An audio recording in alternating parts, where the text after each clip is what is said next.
बिस्मिल्लाहिर्रहमानिर्रहीम। दोस्तों, आज मैं आपको कामयाब नौजवान का फ़ेज़ 2 का फॉर्म फिल करने का तरीका बताऊंगा। इससे पहले जब फ़ेज़ 1 था तो हमने अपने Insaf house Hyderabad city view plaza के अंदर 2 बार सेमिनार रखे नौजवानों को आगाही के लिए, और हमने मदद करी फॉर्म फिल करने में। क्योंकि वो फॉर्म इतना तफसीली नहीं था तो इजीली हमने वो फॉर्म लोगों के भरवाए। लेकिन ये जो फ़ेज़ 2 के अंदर जो फॉर्म दिया गया ऑनलाइन, ये बहुत तफसीली फ़ॉर्म है और इसके लिए डिटेल पता होना ज़रूरी है। काफ़ी चीज़ों के बारे में, आपको बिज़नेस प्लान के बारे में, आप क्या करना चाहते हैं, बहुत ज़्यादा क्लियर होना ज़रूरी है। और डॉक्यूमेंटेशन आपकी जो है कंप्लीट होनी चाहिए, क्योंकि हम बहैसियत कौम इतनी डॉक्यूमेंटेशन नहीं रखते बर वक्त तैयार। तो इसीलिए इंडिविजुअली ये फॉर्म फिल करना मुश्किल है। तो उसके लिए मैं वीडियो अपलोड कर रहा हूँ ताकि ज़्यादा से ज़्यादा नौजवान इससे फ़ायदा उठा सकें। तो आइए शुरू करते हैं इसको। आप कामयाब नौजवान की वेबसाइट पे जाएंगे, kamyabjawan.gov.pk, और यहाँ पे आप ऑप्शन देख रहे हैं कामयाब जवान।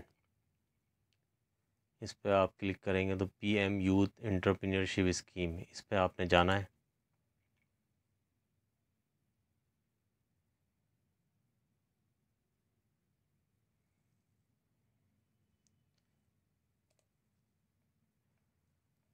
यहाँ आप 3 ऑप्शन देख रहे हैं, apply loan, calculator, view gallery. Calculator भी आपके लिए काम की चीज़ है। इधर इस कैलकुलेटर के ज़रिए आप अपना इंटरेस्ट रेट मालूम कर सकते हैं। 1 लाख से 10 लाख तक के लिए 3% इंटरेस्ट रेट है इसमें। और आपकी क्या किस्त बनेगी, किस तरीके से आपका जो शेड्यूल बनेगा, वो सारा इस कैलकुलेटर के ज़रिए से आपको मालूम हो जाएगा। तो हम अपने फॉर्म की तरफ चलते हैं।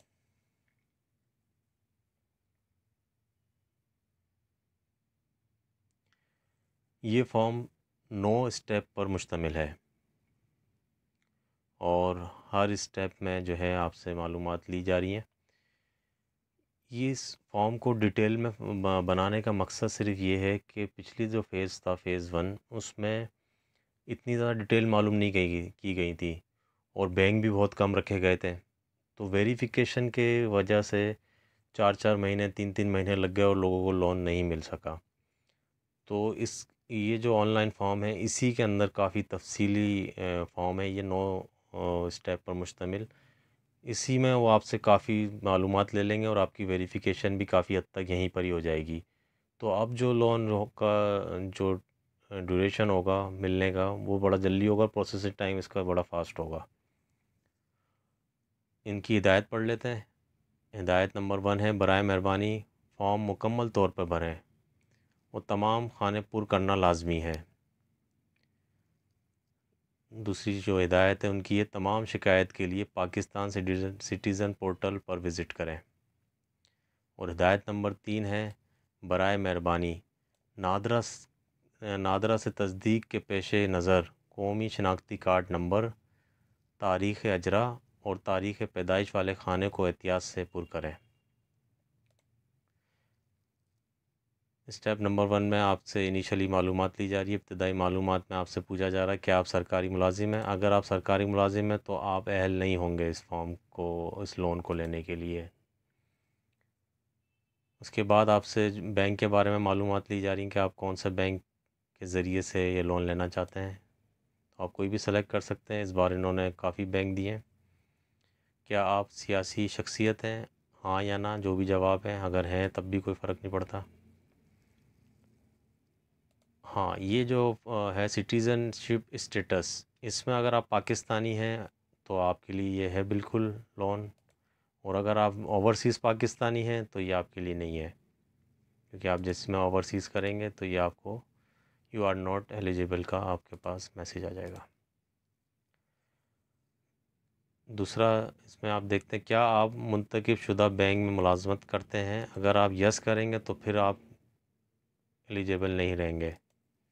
तो आपको ये भी पता चल गया कि अगर आप बैंक में मुलाजिम हैं तब भी आप इसके लिए अप्लाई नहीं कर सकते। ये ऑप्शन ज़रा देख के आप सेलेक्ट कीजिएगा। इसमें ये पूछते हैं कि आप क्या नया बिज़नेस करना चाहते हैं या आपका कोई जो पुराना बिज़नेस ऑलरेडी बिज़नेस कर रहे हैं आप, उसको आप बढ़ाना चाहते हैं। दोनों ऑप्शन मौजूद हैं आपके पास।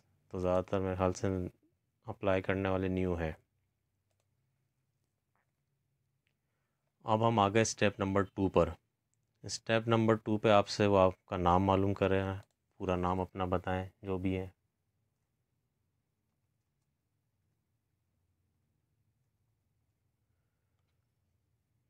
आप अपना NIC नंबर देंगे।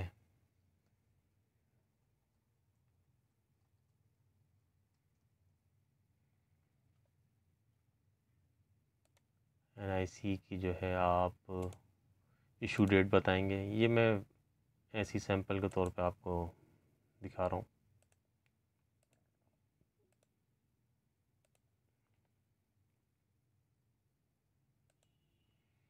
NIC नंबर आपने कंफर्म करना है। फिर दोबारा इसमें कॉपी पेस्ट नहीं होगा, आपने हर बार टाइप करना है।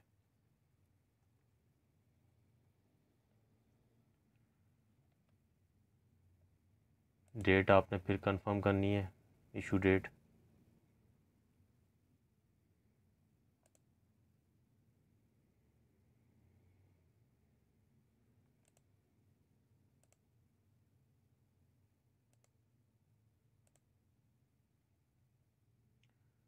डेट ऑफ बर्थ आपने अपनी बतानी है। XYZ कोई सी भी सेलेक्ट कर लें आप।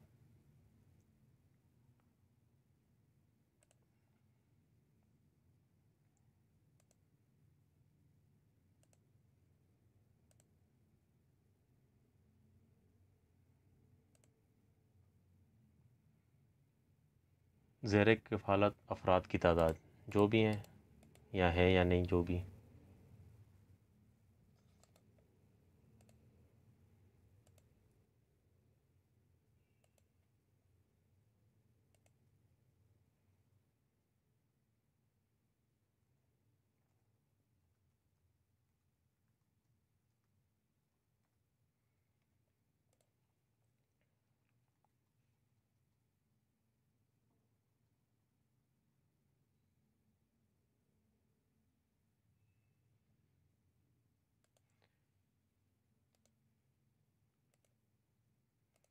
अगर आप डिसेबल हैं तो उससे भी कोई फ़र्क नहीं पड़ता, ये सब के लिए लोन। मेन सोर्स बतानी है आपने अपने इनकम की जो भी है।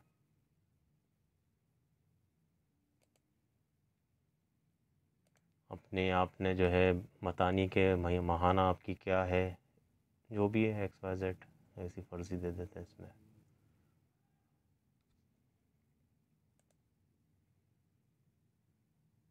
इसके अलावा भी अगर आपकी कोई आमदनी का ज़रिया है, कोई रेंट आता है, जो भी है, तो वो आप इधर दे सकते हैं। बैंक अकाउंट है आपका, वो बताना है आपने, और बैंक अकाउंट होना लाजमी है। ये फ़िल्टर है इस पर। कुछ चीज़ों पे इन्होंने फ़िल्टर लगाया, यहीं से आपकी एप्लीकेशन अप्रूव होगी या रिजेक्ट, इन चीज़ों पे मैसर करता है ये। किस कौन से बैंक में आपका अकाउंट वो बताएंगे आप। बैंक अकाउंट नंबर देंगे इधर।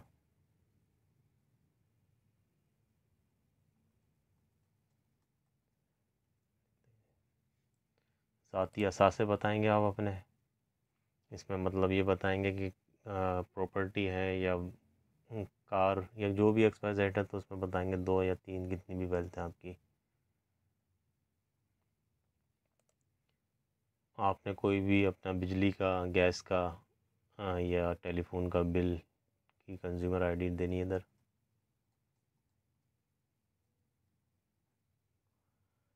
ये बहुत ज़रूरी है। Applicant national tax number NTN number FBR से मिलता है ये, और ये ज़रूर होना चाहिए आपके पास। अगर ये होता है तो इससे आपके लोन मिलने के चांसेस बहुत ज़्यादा बढ़ जाएंगे।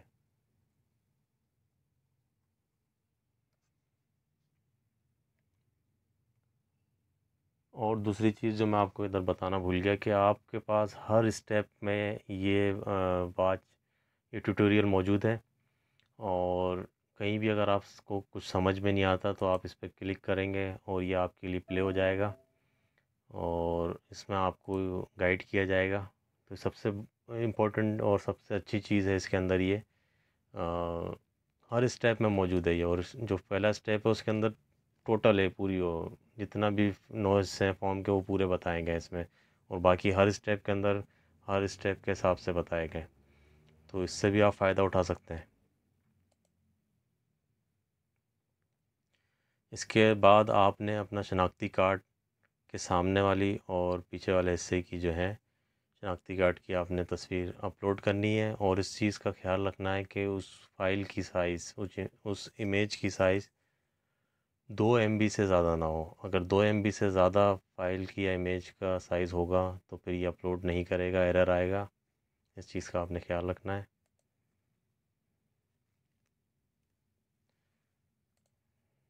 और ये ज़रूरी है। स्टेप नंबर 3 में आपसे तालीमी अहलियत मालूम की जा रही है। इस खाने में आप सेलेक्ट करेंगे अपना डिग्री को। अगर आपके पास कोई टेक्निकल एजुकेशन है तो वो बताएं इसके बारे में।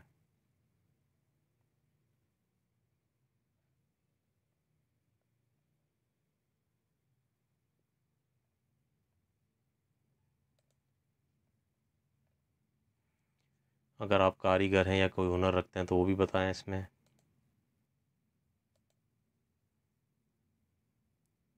आपने अपनी डिग्री की तस्वीर अपलोड करनी है इसके अंदर। 2 MB से ज़्यादा ना हो फाइल का साइज़। और कोई सर्टिफिकेट है आपके पास वो भी अपलोड कर सकते हैं आप। तो ये आपकी तालीमी अहलियत और क्वालिफ़िकेशन का जो है ये पूरा हो जाएगा स्टेप। स्टेप नंबर 4 में आपसे मालूमात बराए राब्ता यानी आपके एड्रेस, कॉन्टैक्ट नंबर वगैरह मालूम किया जा रहा है। इसमें आप अपना एड्रेस दे दें मौजूदा। आपने अपना सूबा सेलेक्ट करना है, फिर सिटी, फिर तहसील। और अगर आपका मौजूदा पता और परमानेंट एड्रेस एक ही है तो आपने एज़ अबव करना है, और अगर फ़र्क है तो आपने इधर अलग से अपना जो आपका परमानेंट एड्रेस है उसके बारे में मालूमात देनी है। उसके बाद आपने अपने घर के फ़ोन नंबर के बारे में बताना है, अगर है तो लैंडलाइन नंबर। और फिर मोबाइल नंबर के बारे में आपने बताना अपना, अगर दूसरा नंबर भी है तो वो भी बता सकते हैं आप। और ये जो सिम जो रजिस्टर्ड है ये आपके नाम पर है या नहीं ये बताना है। ईमेल आईडी ज़रूर देनी है आपने। और आपने अपने घर की नोयत बतानी है कि वो आपका ज़ाती है, मुश्तरका है, या किराए पर है, कंपनी ने दिया हुआ या कोई और। तो इस तरीके से ये आपका स्टेप नंबर 4 हो जाता है पूरा। स्टेप नंबर 5 पे आप आते हैं तो ये थोड़ा सा आपको इसमें एक्सपीरियंस होना ज़रूरी है। कारोबारी मालूमात ली जा रही हैं आपसे, किस किस्म का बिज़नेस आप करना चाह रहे हैं या करते हैं। क्योंकि हमने न्यू बिज़नेस सेलेक्ट किया हुआ है तो हम उसके हिसाब से बताएंगे अपना। बहुत सारे ऑप्शन हैं, आप कोई सा भी सेलेक्ट कर सकते हैं। इसकी फिर सब कैटेगरीज़ हैं, इनमें से कोई भी आप एक सेलेक्ट करेंगे तो उसकी फिर सब कैटेगरी यहाँ पे खुद ब खुद आ जाएंगी। अभी ये आ गई। अब आप क्या करना चाहते हैं। इसमें कंस्ट्रक्शन के भी, एंटरटेनमेंट के भी हैं, बिज़नेस फंक्शंस हैं, हेल्थ केयर हैं, बहुत सारी चीज़ें हैं जो आप करना चाहें। लेकिन ऐसा नहीं कि आप जो है इधर ही से सेलेक्ट करें और आपको उसके बारे में कोई इन्फॉर्मेशन ना हो, क्योंकि आगे जाके उसकी मज़ीद मालूमात आपसे ली जाएंगी। और आपका पूरा एक पेपर वर्क होना ज़रूरी है, आपका माइंड क्लियर होना बहुत ज़रूरी है इसमें। ये मैं ऐसे ही सेलेक्ट कर रहा हूँ। इसके बाद ये इससे लिंक है कि जो आपने ऊपर सेलेक्ट किया उसका ये सब सेक्टर आ गए सारे, कोई सा भी सेलेक्ट कर सकते हैं आप। बिज़नेस की नेचर बताएंगे आप, इंपोर्ट एक्सपोर्ट करना चाहते हैं या लोकल बिज़नेस करना चाहते हैं। इंपोर्ट एक्सपोर्ट उसके लिए जैसे ई कॉमर्स के ज़रिए से आजकल बहुत सारे काम हो रहे हैं। अली एक्सप्रेस के ज़रिए से चीज़ें बाहर से मंगाई जाती हैं। दराज काम कर रहा है इस नेचर पे, और बहुत सारे हैं। तो वो आपका इंपोर्ट हो रहे हैं। और एक्सपोर्ट अगर आप पाकिस्तान से कोई चीज़ बाहर भेजना चाहते हैं तो वो बिज़नेस है। बिज़नेस का आप नाम सेलेक्ट करेंगे जो आप बिज़नेस का नाम देना चाह रहे हैं अपना, कोई भी कर सकते हैं, सही है। उस बिज़नेस की अब आप बारे में थोड़ी सी डिटेल बताएंगे कि आप क्या करना चाहते हैं, ये जो आपने बिज़नेस सेलेक्ट किए है नेचर।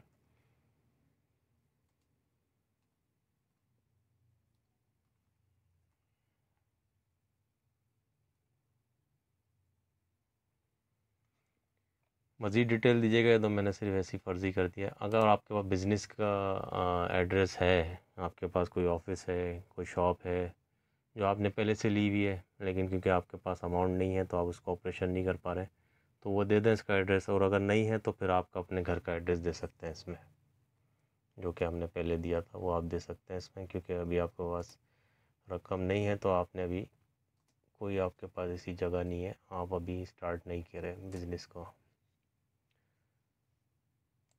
बिज़नेस किस जगह करना चाहते हैं वो भी आपने बताना है।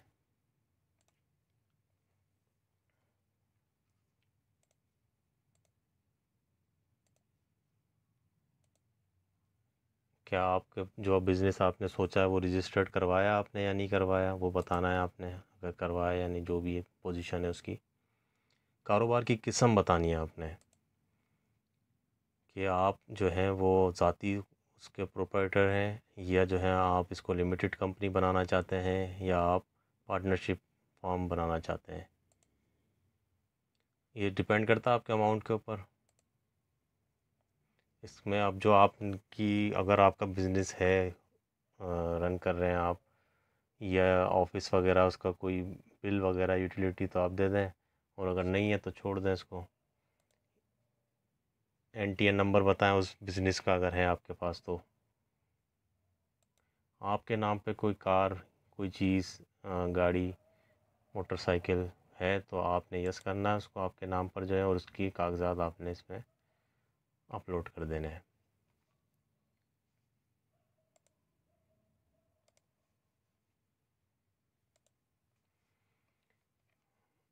अब आता है स्टेप नंबर 6।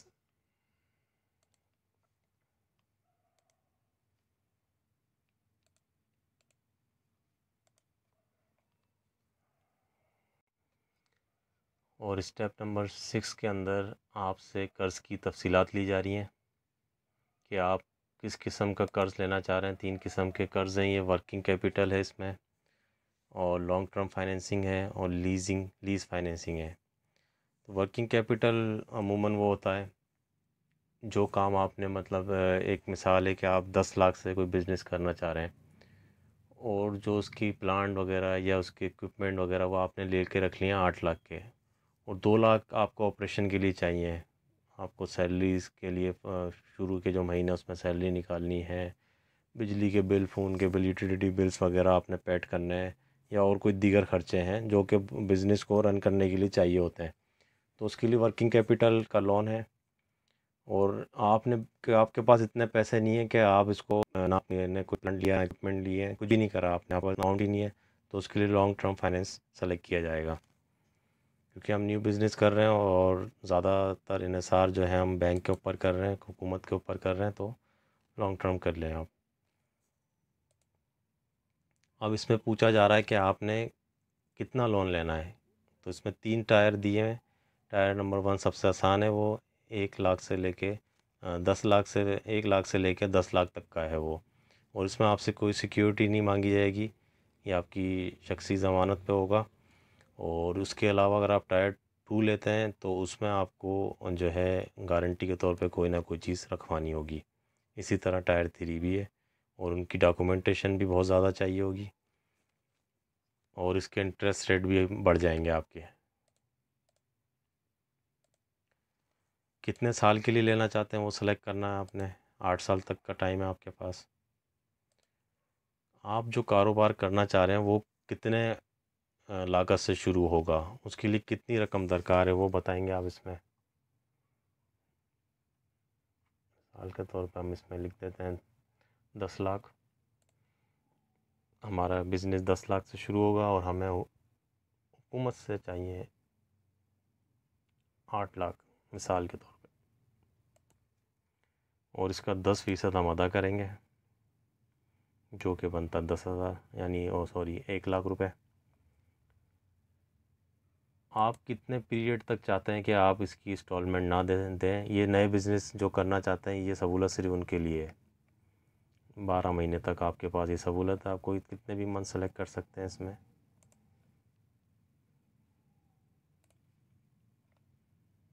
ये स्टेप भी आपका पूरा हुआ। अब स्टेप नंबर 7, ये भी मुश्किल है थोड़ा सा उन लोगों के लिए जिनको बिज़नेस के बारे में, कारोबार के बारे में कोई तजुर्बा नहीं है, कोई मालूमात नहीं है, उनके लिए बहुत मुश्किल है ये। इसमें आपसे पूछ रहे हैं estimated cost of operating assets. आपके पास कितने एसेट्स हैं उसका आपने बताना अपनी वेल्थ के बारे में। इधर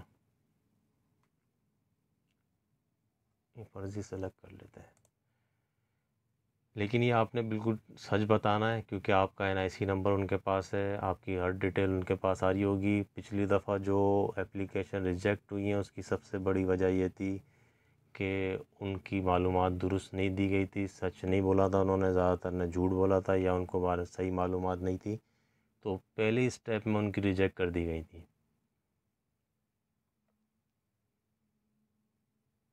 अब आपने इसमें बताना है कि आपको इनिशियल कॉस्ट कितनी आएगी, आपके जो आप अखराजात करेंगे बिज़नेस में उसमें कितना आएगी। इसके लिए आपका पेपर वर्क होना बहुत ज़रूरी है। ऐसा नहीं कि आप अंदाज़े से कर दें और वो चीज़ें जो है मैच नहीं करें तो आपके लिए मसला हो जाएगा ये। आपने ये भी बताना है कि आप इस बिज़नेस से जो आप स्टार्ट ले रहे हैं, जो पैसे आप हुकूमत से ले रहे हैं उसमें आप कितना कमाएंगे।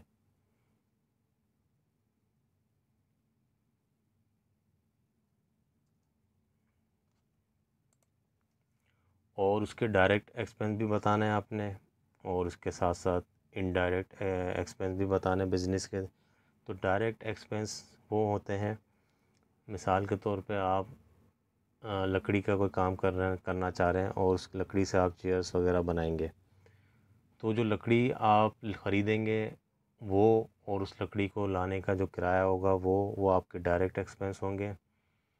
और उस लकड़ी को फिट करने के लिए जो औज़ार चाहिए होंगे वो इनडायरेक्ट एक्सपेंस होंगे आपके। और उस लकड़ी को उस बना के चेयर को बाज़ार तक पहुंचाने में जो आपका किराया लगेगा वो भी आपके इनडायरेक्ट एक्सपेंस होंगे। ये आसान तरीका है समझने का। अब आप जो बिज़नेस आप करना चाह रहे हैं उसके बारे में आपको पता होना चाहिए कि आप कौन से आपके डायरेक्ट एक्सपेंस कितने होंगे और इनडायरेक्ट एक्सपेंस आपके कितने होंगे।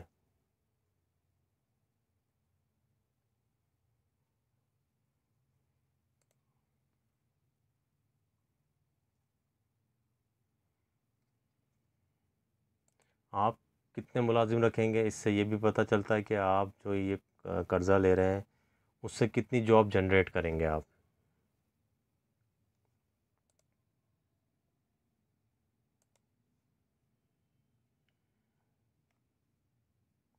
मिसाल के तौर पे 2 दे दें आप। आपको ये जो बिज़नेस करने जा रहे हैं इसका कितना साल का एक्सपीरियंस है, ये ज़रूरी है आपके लिए बहुत। अगर आपको एक्सपीरियंस नहीं है तो आपको लोन मिलने में मुश्किल भी होगा, और मिल भी जाए तो शायद आप उसको इतना उस तरीके से यूटिलाइज़ ना कर सकें। कोई सर्टिफिकेट है आपके पास तजुर्बे की तो वो अपलोड कर सकते हैं आप। और फिजिबिलिटी रिपोर्ट आपने ज़रूर देनी है उसके अंदर, वो आप किसी फाइनेंस का जो हो कोई एक्सपर्ट उससे भी करवा सकते हैं, प्लस अगर आपके पास तजुर्बा है तो आप खुद भी पेपर वर्क करके कर सकते हैं। दोनों सूरतों में काबिल कबूल है। अब आ जाते हैं स्टेप नंबर 8 पे। ये कोई इतना ज़्यादा मुश्किल नहीं है, आसान है ये। आपके वालिदैन शरीक हयात में से कोई कर्ज़ नादिंदा है, इसके बारे में आपने बताना। अगर आप यस कर दें तो मैं नहीं समझता आपको मिलेगा, वैसे भी ना इंफॉर्मेशन तो होगी उनके पास, तो आपने सही इन्फॉर्मेशन देनी है। अगर आप यस करेंगे तो आपने उस बैंक का नाम बताना जिससे आपने कभी लोन लिया था और वो आप नहीं टाइम पे पे कर सके, या जो अभी आपका बैंक से लोन लिया हुआ है और वो चल रहा है, उस इतने पे आपने पे कर दिए हैं और इतने इतने रह गए हैं, वो सब बताना पड़ेगा। और जिन लोगों ने पहले फ़ेज़ के अंदर लोन लिया हुआ है उनके लिए नहीं है ये, वो नहीं अप्लाई कर सकते इसके अंदर। और आखिरी जो स्टेप है, स्टेप नंबर 9, उसमें आपको 2 विटनेसेस के रेफरेंस देने, जो कि आपका ब्लड रिलेशन ना हो उसके साथ। उन 2 के रेफरेंस देना। आपका फ्रेंड हो सकता है कोई, आपका कारोबारी हवाले से कोई जानने वाला हो वो दे सकता है। उसमें उसका नाम आएगा, उसका आप उससे रिलेशन बताएंगे कि आपका दोस्त है, कारोबारी ताल्लुक़ है, कुलीग है, XYZ जो भी है, और उसका मोबाइल नंबर, उसका CNIC नंबर। इस तरीके से ये आपका फॉर्म कंप्लीट हो जाता है। और उम्मीद है ये आपको समझ आ गया होगा, मैंने बिल्कुल डिटेल में बताया आपको। और इसके अलावा भी जो है इस चैनल पे आपको मज़ीद गवर्नमेंट की जो पॉलिसीज़ होंगी वो बताई जाएंगी, और ट्रैवल के हवाले से कोई गाइडेंस दी जाएगी आपको, बिज़नेस के हवाले से, पॉलिटिक्स के हवाले से, कैरियर काउंसलिंग, वीज़ा, ये सारी चीज़ें। क्योंकि ये मेरा पर्सनल इंटरेस्ट है तो मैं ये काम शौक़ से करता हूँ, तो इसके मैं आपको बिल्कुल इसमें गाइड करूँगा। चैनल को सब्सक्राइब कर लें। और मज़ीद कोई आपको चीज़ समझ में नहीं आई है, मालूमात लेनी हो, तो आप कमेंट करके मुझसे पूछ सकते हैं। बहुत शुक्रिया, थैंक यू।